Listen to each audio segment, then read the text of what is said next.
BSY ತವರಲ್ಲೇ ಬಂಡಾಯದ ಕಹಳೆ ಮೊಳಗಿದೆ. ಸಂಧಾನಕ್ಕೂ ಕೂಡ rebel KS Eshwarappa ಮಣಿತಾ ಇಲ್ಲ. ರೆಬೆಲ್ ಆಗಿದ್ದಾರೆ, ಬಂಡಾಯದ ಮಾತುಗಳನ್ನ ಆಡಿದ್ದಾರೆ. ಬಂಡಾಯದ ಕಹಳೆ ಈಗಾಗಲೇ ಮೊಳಗಿದೆ. ಸ್ಪರ್ಧೆ ಮಾಡಿಯೇ ಸಿದ್ಧ ಅನ್ನುವಂತ ಮಾತನ್ನ ಹೇಳಿದ್ದಾರೆ ಕೆಎಸ್ ಈಶ್ವರಪ್ಪ.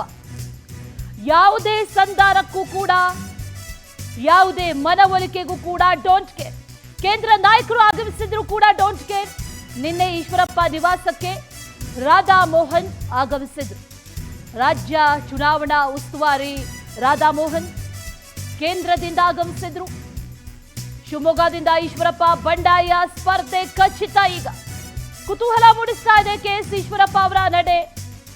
ಇವತ್ತು ಪ್ರಧಾನಿ ಮೋದಿ ಕಾರ್ಯಕ್ರಮ ಇದೆ. ಆ ಕಾರ್ಯಕ್ರಮಕ್ಕೂ ಕೂಡ ಗೈರಾಗೋ ಮೂಲಕ ತಮ್ಮ ಅಸಮಾಧಾನವನ್ನ ವ್ಯಕ್ತಪಡಿಸಲಿದ್ದಾರೆ. ಇವತ್ತಿನ ಕಾರ್ಯಕ್ರಮಕ್ಕೂ ಕೂಡ ಬರ್ತಾ ಇಲ್ಲ. ಈಗಾಗಲೇ ಹೇಳಿದ್ದಾರೆ, ಮೋದಿ ಅವರು ದೇವರಿದ್ದಂತೆ, ಅವ್ರ ಮೇಲೆ ಬಹಳ ಅಪಾರವಾದಂತ ಗೌರವ ಇದೆ. ಆದ್ರೆ ಯಡಿಯೂರಪ್ಪ ವಿರುದ್ಧ ತೊಡೆತಟ್ಟಿ ನಿಂತಿದ್ದಾರೆ ಕೆಎಸ್ ಈಶ್ವರಪ್ಪ. ಕುಟುಂಬ ರಾಜಕಾರಣದ ವಿರುದ್ಧ ನನ್ನ ಸಮರ ಅನ್ನುವಂತ ಮಾತನ್ನ ಈಗಾಗಲೇ ಹೇಳ್ತಾ ಇದ್ದಾರೆ. ಶಿವಮೊಗ್ಗದಿಂದ ಈಶ್ವರಪ್ಪ ಅವರ ಸ್ಪರ್ಧೆ, ಬಂಡಾಯ ಸ್ಪರ್ಧೆ ಬಹುತೇಕ ಖಚಿತ. ಯಾರ ಕೈಗೂ ಸಿಗ್ತಾ ಇಲ್ಲ. ನಿನ್ನೆ ಕೇಂದ್ರದಿಂದ ನಾಯಕರು ಕೂಡ ಆಗಮಿಸಿದ್ರು. ಮನವೊಲಿಕೆಗೆ ಪ್ರಯತ್ನಗಳನ್ನ ಮಾಡಿದ್ರು, ಸಂಧಾನಕ್ಕೆ ಪ್ರಯತ್ನಗಳನ್ನ ಮಾಡಿದ್ರು ಕೂಡ ಅದು ಫಲಪ್ರದ ಆಗಿಲ್ಲ. ಎಲ್ಲವೂ ಕೂಡ ವಿಫಲ ಆಗಿದೆ.